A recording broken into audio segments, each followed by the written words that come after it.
Hello दोस्तों, आप लोग का स्वागत है मेरी इस वीडियो में। और दोस्त देखिए, आज हमारा दोस्त अमीर हो गया है। मेरा दोस्त अमीर हो गया है। चलिए दिखाते हैं किससे अमीर हो गया है। ये आज जो है इधर पैसा जमा करें। कितना रुपया है इसमें? 500 कितना है?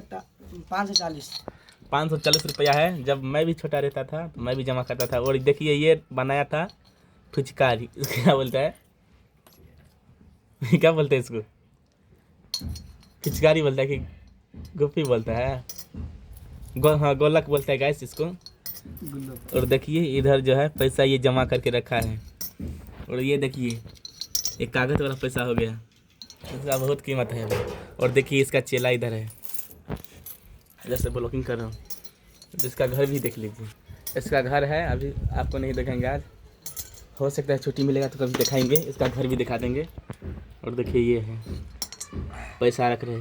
पैसा रख के क्या करना चाहते हो आप? यही दुकान तो खाना दुकान मतलब दुकान खोलेंगे। दुकान खोलोगे? तो गाइस देख ही सकते हो आप। तो सपोर्ट कीजिए इनको भी। और हाँ, चैनल पे नहीं हो तो चैनल को सब्सक्राइब कर लीजिए। मिलते हैं अगले वीडियो में। तब तक के लिए बाय बाय।